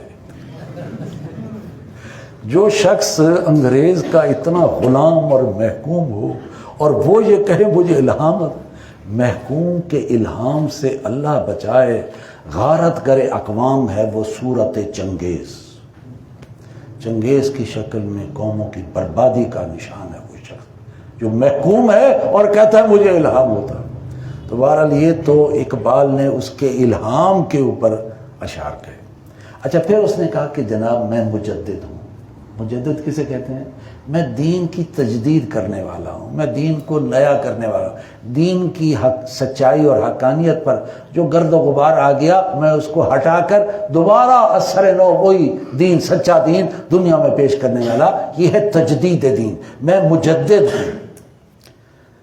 اقبال نے کہا اچھا یہ مجدد ہے، ہم تو ایک اور ہی مجدد سے واقف ہیں۔ اور میری نظر میں اقبال نے کہا مجدد تو کوئی اور ہی شخصیت ہوتی ہے۔ اقبال کہتا ہے حاضر ہوا میں شیخ مجدد کی لحد پر، حضرت مجدد الفسانی رحمۃ اللہ علیہ، حاضر ہوں میں شیخ مجدد کی لحد پر، وہ خاک کے ہے زیر فلک مطلع انوار، جس کی خاک پر اللہ کی طرف سے انوار کی بارش ہو رہی ہے۔ گردن نہ جھکی جس کی جہانگیر کے آگے، جس کے نفس گرم سے گرمی احرار، وہ بھن میں سرمایہ ملت کا نگہباں، اللہ نے پروت کیا جس کو خبردار۔ ہم تو ایسے مجدد کو دیکھتے ہیں، اس نے جہانگیر بادشاہ کے سامنے جھکنے سے انکار کر دیا تھا، گردن نہ جھکی جس کی جہانگیر کے آگے۔ ہم تو ایسے مجدد، اور تو گردن تو کیا، تو سجدہ کر رہا ہے انگریز کو، تو وفادار ہے تو اس کا۔ تو یہ مجدد کہاں سے کی، کیسا مجدد ہے؟ ہم جس مجدد کو جانتے ہیں وہ تو وہ ہے۔ اب اس نے کہا کہ میں امام زمان ہوں، زمانے کا امام ہوں۔ اب نیا اس نے یہ جھوٹ گھڑا، میں محدث ہوں۔ محدث کسے کہتے ہیں؟ جسے اللہ کلام کرتا ہے۔ میں محدث ہوں اور امام زمان ہوں۔ اس پر اقبال نے نظم لکھی کہ میں امام ہوں۔ تو نے پوچھی ہے امامت کی حقیقت مجھ سے، حق تجھے میری طرح صاحب اسرار کرے، ہے وہی تیرے زمانے کا امام برحق جو تجھے حاضر و موجود سے بیزار کرے۔ اصل امام مسلمانوں کا تو وہ ہے جو اس کو دنیا کی لذات تعیشات سے بیزار کرے، درویشی کا سبق پڑھائے، موت کے آئینے میں دکھا کر تجھے رخ دوست زندگی اور بھی تیرے لیے دشوار کرے، اللہ کی محبت میں آ کر تجھے اللہ کی راہ میں جان دینے کا اور شہادت کا جذبہ، وہ اصل امام ہے۔ زندگی تیرے لیے اور بھی دشوار کرے، دے کے احساس زیاں تیرا لہو گرما دے۔ امت کی جو اس وقت بوسیدہ حالت ہے وہ تجھے بیان کر کے تیرا لہو گرما دے، فقر کی سان چڑھا کر تجھے تلوار کرے، درویش بنا کر تجھے تلوار بنا کر، اور حق و باطل کے لیے یعنی باطل کا سر قلم کرنے کے لیے۔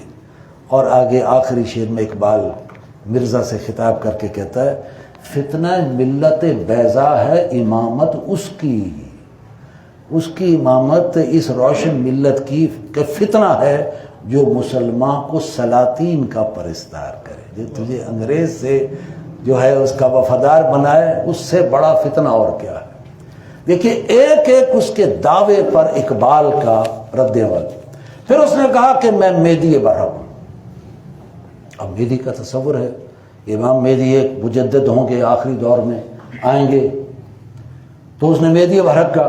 تو اقبال نے کیا کہا، دنیا کو ہے اس مہدی برحق کی ضرورت ہو جس کی نگہ زلزلہ عالم افکار۔ ہم تو اس مہدی کو مانتے ہیں جس کے نظریات سے دنیا کی نظریات ہل جائیں۔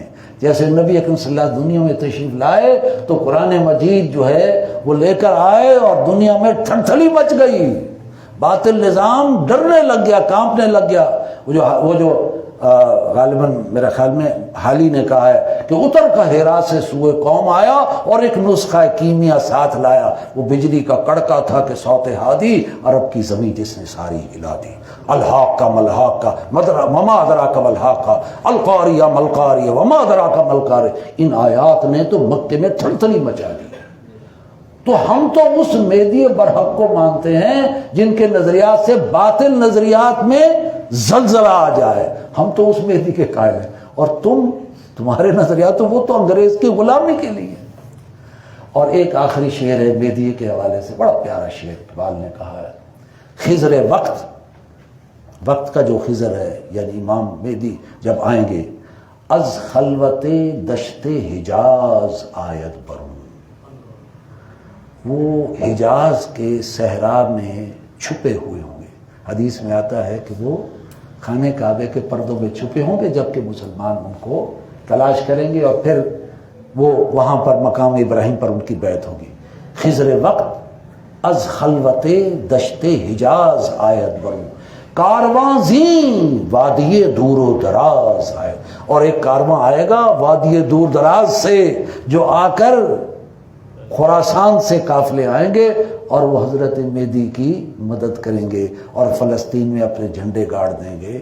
تو مہدی نے تو آنا ہے خلوت دشت حجاز، اور تو پنجاب کی زمین میں بیٹھا ہے، تو کہاں سے مہدی کی جو ہے بات کر رہا ہے؟ تو دیکھیں کس دلائل کے ساتھ احادیث کی روشنی میں جو ہے انہوں نے بات کہی۔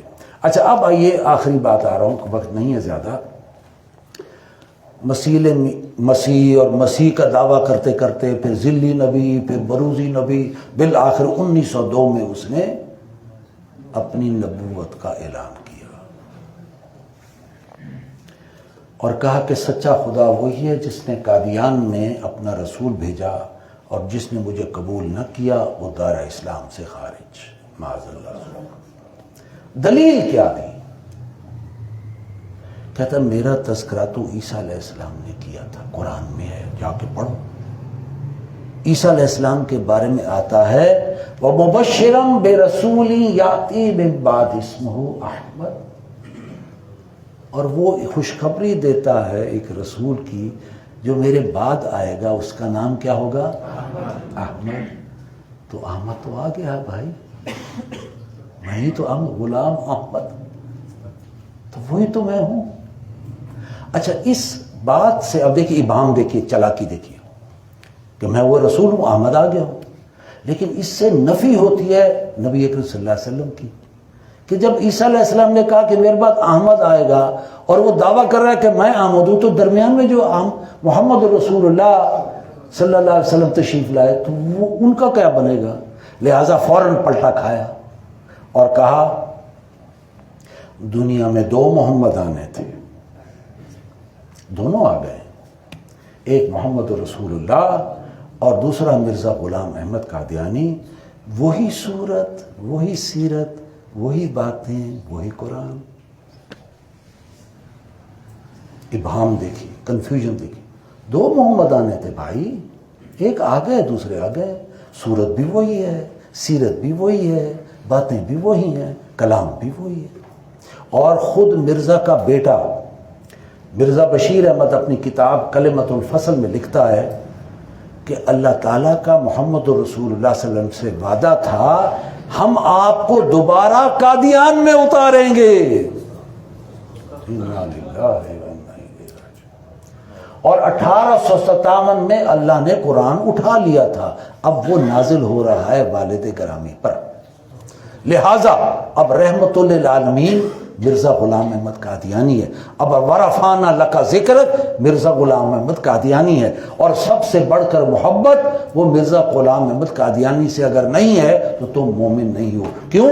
کیونکہ رسول نے کہا تھا لا یؤمن احدکم حتی اکون احب الیہ من والدہ وولدہ والناس، تم میں سے کوئی شخص مومن ہو ہی نہیں سکتا جب تک کہ میں محمد یا احمد تمہیں سب سے زیادہ بڑھ کر محبوب نہ ہو جاؤں۔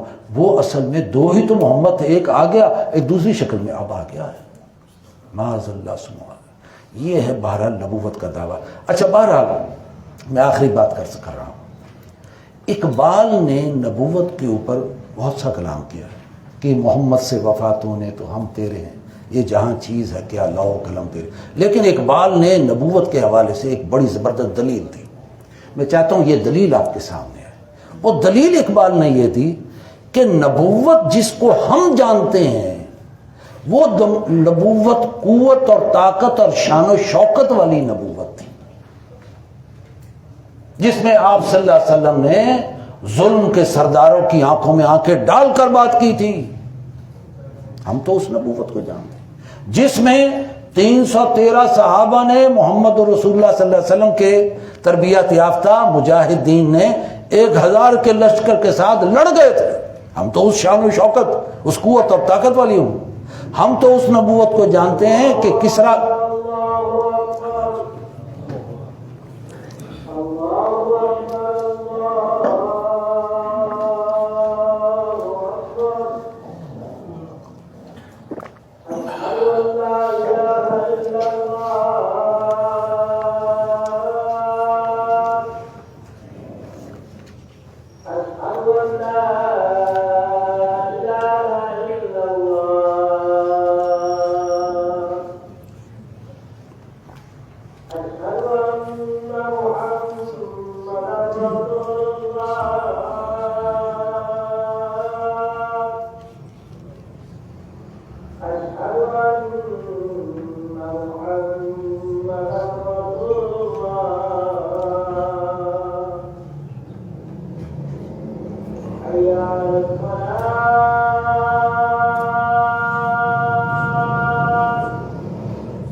بسم اللہ واللہ آخرہ۔ تو اقبال کہتا ہے کہ ہم تو جس نبوت کے جاننے والے اور ماننے والے ہیں وہ تو قوت اور قوت اور طاقت اور شان و شوکت والی نبوت تھی۔ اس نے تو کفر کے سرداروں اور ظلم کے سرداروں کی آنکھوں میں آنکھیں ڈال کر بات کی گئی۔ 313 1000 کے ساتھ لڑ گئے، اور کیسر روم کے پاس 30,000 کا لشکر گیا تو 1 لاکھ کی فوج لیے کہ بیٹھا رہا، مقابلے پر نہیں آیا تھا۔ قوت تھی، طاقت تھی۔ اور کسرا نے آپ صلی اللہ علیہ وسلم کا نام مبارک چیر دیا تو مسلمانوں نے ان کی حکومت کے پرزے اڑا دیے۔ تربیت یافتہ لوگ تھے محمد رسول اللہ صلی اللہ علیہ وسلم، اور 10,000 کا لشکر لے کر جب محمد صلی اللہ علیہ وسلم مکے میں آیا تو کفر کے اندر ہمت نہیں تھی مقابلہ کرنے کی۔ قوت اور شوکت کی ہم نے شان و شوکت دیکھی ہے نبوت کے اندر، اور تم انگریز کے نوکر، انگریز کی چاکری، انگریز کے سے مروب، انگریز سے وفاداری اور دعوی نبوت۔ تو اقبال نے شعر کہا، اب یہ شعر سننے کے قابل ہے۔ وہ نبوت ہے مسلمان کے لیے برگ حشیش، وہ نبوت مسلمان کے لیے برگ حشیش یعنی حشیش کا پتہ ہے، اس کو مطلب اس ایسی نبوت سے تو تم سو ہی جاؤ گے، دنیا میں تمہارے اندر قوت اور طاقت کے ساتھ اٹھ کر اور باطل کا مقابلہ کرنے کے لیے ہمت نہیں ہوگی۔ وہ نبوت ہے مسلمان کے لیے برگ حشیش جس نبوت میں نہیں قوت و شوکت کا پیام۔ اس نبوت میں قوت، طاقت، شوکت، غیرت اور حمیت اور باطل کے ساتھ ٹکرانے کا جذبہ نہیں۔ ہم تو اس نبوت کو جانتے ہیں۔ خلاف پیمبر کسے راہ گزیر کہ ہرگز بمنزل نخاد رسید۔ جو نبوت اور رسالت کے راستے سے ہٹ جائے گا کبھی بھی منزل تک نہیں پہنچ سکے۔ خلاف پیمبر کسے راہ گزیر کہ ہرگز بمنزل نخاد رسید۔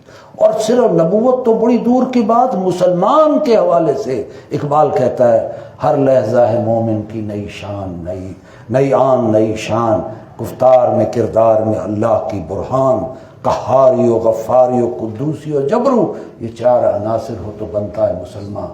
تو ان 4 عناصر، یہ قہاری کیا ہے؟ قوت اور طاقت، لرزہ پیدا کر دینے۔ غفاری کیا ہے؟ عفو اور درگزر، معاف کر دینے والا۔ قدوس، پاکیزہ سیرت کا حامل۔ جبرو، عظمت میں بڑا ہوا۔ تو یہ مسلمان کے لیے 4 ہیں، تو نبوت میں سوچیے یہ 4 اوصاف کس قدر اپنی عروج پر ہوں گے۔ تو بہرحال مرزا نے ایک پیشن گوئی کی آخری عمر میں۔ اس نے دیکھا کہ رسول اللہ صلی اللہ علیہ وسلم نے پیشن گوئیاں کی تھی، تو اس نے پیشن گوئی کی کہ محمدی بیگم سے میرا نکاح ہو جائے گا، اور اس نے اللہ سے دعا کی، اللہ میری یہ پیشن گوئی تو سچی ثابت کر دے تاکہ حاسدوں کے منہ بند ہو جائیں اور میری حجت قائم ہو جائے کہ واہ، مرزا نے پیشن گوئی کی کہ محمدی بیگم سے نکاح ہو جائے، اور ہو گیا۔ اللہ کا کرنا یہ ہوا کہ محمدی بیگم سے نکاح نہ ہو۔ اور اس نے یہ بھی کہا، اور یہ بھی عجیب بات ہے کہ مرتے اس نے دعا کی، اے اللہ اگر یہ پیشن گوئی پوری نہ ہوئی تو مجھے نامرادی اور ذلت کی موت دینا۔ اور اس کو اللہ نے جو موت دی وہ دنیا کے 2 بڑے بڑے حکمرانوں جیسی موت دی۔ ایک نمرود اور ایک سامری. نمرود کی موت ہوئی تھی کیسے ہوئی تھی؟ مچھر سر میں گیا, اس کے سر میں درد ایسا اٹھا وہ دیوار سے ٹکرے مارتا تھا لیکن اس کا سر درد نہیں گیا. مرزا کو آخر میں سر درد شروع ہو گیا. سامری کی موت کیسے ہوئی تھی؟ خارش ہو گئی. اس قدر خارش ابل گیا اس کا جسم کہ اس کی لاش جو تھی اس کو وہ کسی نے اٹھایا نہیں, لکڑیوں کے ساتھ دھکیل کر اس کو گڑے میں ڈال کے اوپر سے مٹی ڈال دی. مرزا کو خارش ہوئی, مرزا کو ڈائبٹیز ہوئی, مرزا ذلت کی موت مرا. اس نے خود اپنے لیے بد دعا کی کہ اگر میری یہ پیشن گوئی پوری نہ ہو اللہ مجھے ذلت کی موت ہے. اللہ نے اس کو دنیا کے سامنے ذلت کی موت دے دی. تو بہرحال اقبال اور قادیانیت کے حوالے سے کہاں اقبال کا کلام, کہاں اقبال کی سوچ, کہاں اقبال کے نظریہ, کہاں مرزا کی یہ باتیں جھوٹی اور مکاری اور دعوے اتنے بڑے بڑے, اور وہ بھی سارے جھوٹے اور مکارانہ دعوے. تو بہرحال اقبال کا اس کے ساتھ کوئی لگا نہیں. اور یہ وہ جو پٹو ڈالنے کی کوشش کرتے ہیں کہ وہ تو اصل میں بیعت شدہ تھا, معاذ اللہ ثم معاذ اللہ. میں صرف 2 منٹ لے کر آپ سے, اگر 2 منٹ نماز ہم یہی پڑھ لیں گے. اچھا چلیں ٹھیک, جزاک اللہ. قادیانیت کے حوالے سے عقلی دلائل آج آپ کو دے رہا ہوں. میں تو کوئی عالم نہیں ہوں لیکن بہرحال کچھ چیزیں جمع کر کے میں آپ کے سامنے. نمبر 1, جب کامل رسول آ گیا اور کامل ہدایت آ گئی تو اگلی نبوت اور یا کتاب کی کوئی ضرورت ہی نہیں. عقلی دلیل ہے. کوئی نامکمل کتاب ہو یا ایک رسول جو ہے عبوری دور کے لیے ہو تو پھر بھی انسان کہے کہ ایک اور نبی نے آنا ہے, ایک اور کتاب نے. جب نبوت بھی کامل اور کتاب بھی کامل ہدایت کی تو کسی اگلی نبوت کی کوئی دلیل ہی نہیں. نمبر 1. نمبر 2, انبیاء کا دعوی نبوت پہلے دن سے ہوتا ہے کہ اللہ نے مجھے اپنا نبی اور رسول کے حساب سے چنا ہے, مجھ پہ اللہ کا کلام اترتا ہے. کسی نبی نے آج تک اپنے دعوی نبوت میں تدریج اختیار نہیں کی کہ مجھ پر الہام ہوتا ہے, مجھ پر کشف ہوتا ہے, میں مجدد بن گیا ہوں, میں مہدی بن گیا ہوں, میں جو ہے امام بن گیا ہوں, میں محدث بن گیا ہوں, میں مسیح بن گیا ہوں, میں ذلی اور بروزی نبی. یہ تدریج کسی نبی اور رسول, یہ دلیل ہی نہیں. نبی پہلے دن سے کہتا ہے مانو یا نہ مانو, لیکن دلائل سے کہتا ہے کہ مجھے اللہ کا رسول بنا دیا گیا. یہ دوسری دلیل. تیسری, انبیاء کی زبان انتہائی شستہ اور بالکل واضح, قولوا قولا سدیدا, ٹھیک بات. جبکہ مرزا کی زبان کنفیوژن, ابہام, لوچ, لوگوں کو مسلمانوں کو یا مخمصے میں گرفتار رکھنا, گھٹیا زبان ہے. چوتھی, انبیاء کا کردار انتہائی اعلیٰ اور عرفہ. قرآن میں اللہ نے فرمایا وَإِنَّكَ لَعَلَىٰ خُلُقٍ عَظِيمٍ, آپ کا کردار تو عظیم اخلاق کا نمونہ ہے آپ, الصادق اور الامین. جبکہ مرزا جھوٹا, مکار اور بدخلق. پانچویں بات یہ کہ انبیاء اپنے پیچھے کوئی وراثت نہیں چھوڑتے. مرزا نے انگریز کی دی ہوئی کی جاگیریں, زمینیں اور بہت بڑا بینک بیلنس چھوڑ کے گیا, تو یہ نبوت کا دعویٰ کیسے کرتا ہے؟ وراثت ہی نہیں ہے اس کی, تو انبیاء کی تو وراثت نہیں. آخری بات یہ ہے, انبیاء کا کوئی استاد نہیں ہوتا, اللہ سے براہ راست وہ سبق حاصل کرتے ہیں وحی کے ذریعے. مرزا خود کہتا ہے کہ عربی فارسی میں نے ایک استاد سے پڑھی. بہرحال یہ 6 باتیں میں نے آپ کے سامنے رکھی ہیں. اور آخری بات یہ ہے, فتنہ قادیانیت کا حل کیا ہے؟ جو پارلیمنٹ نے فیصلہ کیا, قادیانیوں کو غیر مسلم قرار دیا, یہ فیصلہ ادھورا ہے, کوئی زیادہ غزہ نہیں پہنچا, ان کی ایکٹیویٹی جاری. اور وہ اپنے آپ کو مظلوم ثابت کرتے ہیں. جیسے یہودی، وہ ہٹلر نے کتنے بندوں کو مارا تھا یہودیوں کو؟ 40 لاکھ. اس کو ہولوکاسٹ کہتے ہیں. آج بھی دنیا میں ہولوکاسٹ مار دیا ہمیں 40 لاکھ افراد کو. وہ اپنی مظلومیت کو، قادیانی بھی اسی طرح اپنے آپ کو مظلوم ثابت کرتے ہیں. ادھورا کیوں ہے؟ اس کا اصل حل کیا ہے؟ مرتد کی سزا کیا ہے؟ جب تک یہ سزا نہ، اگر اس وقت یہ سزا، یہ فیصلہ بھی ہوتا کہ اب تک جو قادیانی ہے وہ غیر مسلم ہے، لیکن اب جو کوئی مسلمان اگر بنے گا تو مرتد کی سزا قتل ہے، تو قادیانیت ختم ہو جاتی. بہرحال یہ فیصلہ میرے اور آپ کے لیے غور و فکر کا ہے کہ دین اسلام غالب ہوگا تو پھر جا کر یہ حد نافذ ہوگی اور اس کو بے خوبن سے اکھاڑ دیا جائے گا. خود اللہ کے رسول نے یہ حد جاری کی ہوئی ہے. مسیلمہ کذاب، طلیحہ، اسود انسی، بہائی، یہ سارے جتنے بھی تھے نبوت کا دعویٰ کرنے والے، حد جاری کی، ختم کیا گیا. لہذا اس کا اصل جو ہے نا جڑ، وہ ختم ہوگی اگر حد جاری ہو تو ہی یہ فتنہ ختم ہوگا. اقول قولی ھذا واستغفر اللہ لی ولکم ولسائر المسلمین والمسلمات. انگریز کی غلامی پر اقبال کے اثرات والے یہ اشعار، اقبال کے کسی میں، اقبال کی جو کتابیں ہیں ضرب کلیم، اس میں آپ دیکھ لیجئے، ضرب کلیم بھری ہوئی ہے اس سے. کھولیے پڑھیے انشاءاللہ. میں نے بھی وہیں سے لی ہیں. علامہ اقبال کی کوئی کتاب تو بتا دیں، اس کے بڑی کتابیں آپ جائیں بازار میں، اقبال کی شاعری پر بے شمار کتابیں ہیں. وہ آپ کو بڑی کتابیں مل جائیں گی. کوئی ایک ہو تو میں نام بتاؤں. بہرحال اقبال کی تمام شعری مجموعوں کو بھی ایک کتاب میں آپ جمع کر دیں. ارمغان حجاز، ضرب کلیم، اور وہ جو ہے وہ ساری کتابیں وہ ایک میں. البتہ اس کی تشریح کے ساتھ اگر مل جائے تو زیادہ اچھا ہے، کیونکہ بعض الفاظ ذرا مشکل ہوتے ہیں. اگر مل جائے آپ کو مل جائے گی، بازار سے مل جائے گی. بہترین کلام ہے. آفتاب اقبال کی وفات کس عقیدے پر ہوئی؟ یہ سوال تو اچھا ہے لیکن میرے معلومات اتنی نہیں ہیں. وہ صرف بلیک میل کرتے تھے اپنے والد کو اس حد تک کہ میں قادیانی ہو جاؤں گا تو، لیکن میرا خیال وہ مرے اپنے صحیح عقیدے پر ہی. وہ صرف بلیک میل کرتے تھے پیسے لینے کے لیے. کیا یہ سچ ہے کہ علامہ اقبال نے آخری عمر میں داڑھی رکھوا لی تھی؟ میرے علم کی حد تک تو نہیں ہے کہ انہوں نے داڑھی رکھی ہے. دیکھیے اقبال کی اگر آپ اس کو ناپیں گے نا اس کے وضاقتہ سے، تو پھر تو وہ کسی کھاتے میں نہیں ہے. شیو کرتا تھا وہ.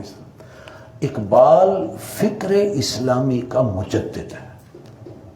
فکر اسلامی، اسلامی فکر کو تجدید کی ہے، نیا کیا ہے، دنیا کو دکھا اصل اسلام یہ ہے. خلفاء راشدین والا اسلام، مسلمانوں کے اندر جہاد، خلافت اور دین کا احیاء، یہ چیزیں اس نے بلند کی ہیں. غلامی پہ راضی نہ ہو، آزاد زندگی بسر کر، ان چیزوں کے یہ اصل فکر تو اقبال یہ دے کر کے آیا. اور پھر پاکستان کے بھی مجوز ہیں، مفکر ہیں.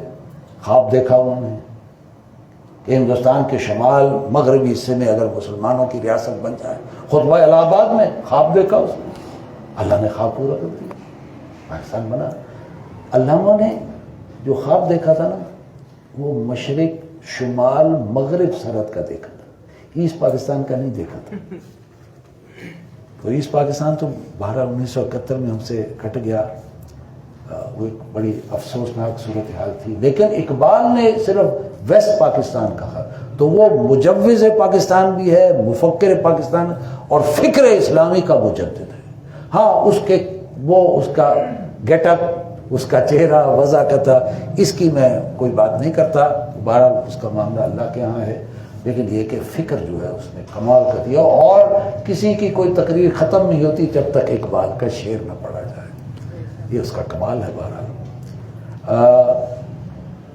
اس شعر کا پس منظر کیا ہے، ہم ہیں توحید کے پیکر، ہم ہیں کافروں کے کافر خدا ہمارا، واحد خدا ہمارا۔ مجھے یہ اس وقت آپ نے کچھ ٹکڑوں میں بیان کیا ہے، مجھے سمجھ میں نہیں آ رہا۔ ہم ہیں توحید کے پیکر، واحد خدا ہمارا، یعنی ہم توحید کے قائل ہیں، ہم تو ایک خدا کے ماننے والے ہیں۔ عیسائیت کو انہوں نے بڑا مطلب اس پر چوٹ کی۔ عیسائیت میں کتنے خدا کا تصور ہے؟ 3 خدا کا تثلیث کا عقیدہ، ٹرینٹی کی عقیدہ۔ تو اقبال تو توحید کا قائل ہے، تو ہم ہیں توحید کے پیکر، واحد خدا، ہم ہیں کافروں کے کافر خدا ہمارا۔ یہ مجھے سمجھ نہیں آئی کہ یہ آیا شعر کا دوسرا مصرع صحیح ہے یا نہیں، یہ مجھے پتہ نہیں۔ باقی یہ کہ اگر علامہ کا یہ مصرع ہے تو یعنی کافر کے ایک معنی تو ہے نا کہ کفر میں، ایک انکار کے معنی میں بھی ہے۔ ہم تو ہیں کافروں کے انکار کرنے والے ہیں۔ ہاں، واحد اور کافر خدا ہمارا، یہ مجھے واحد خدا ہمارا ہوگا، کافر خدا نہیں ہو سکتا۔ میرا خیال میں یہ آپ کی یہاں پہ سیر ہے، واحد خدا ہمارا، یعنی ہم تو کفر کا انکار کرنے والے لوگ ہیں، ہم تو ہے خدا کے ماننے والے ہیں۔ ہاں جی،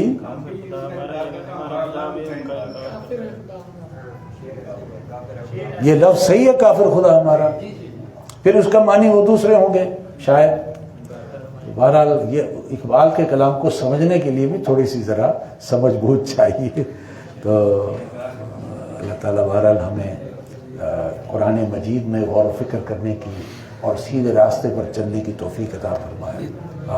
لکھی ہوئی ہے سر، ریپیٹ کر۔ ہاں، یہ اقبال نے جو خط لکھا ہے جون 21، 1936 کو یہ خط لکھا ہے جواہر لال نہرو کو کہ دے آر دا ٹریٹرز آف اسلام، نے غدار وطن ہے، غدار دین ہے۔ اگر آپ کی اجازت ہو تو یہ ایک آپ لے لیجیے، وہ مانگ رہے ہیں، ہم فرصت کا آگے دے دیں گے۔ جی ہاں جی، میں ایک ان کو دے دیتا ہوں۔ سبحانک اللہم و بحمدک نشہد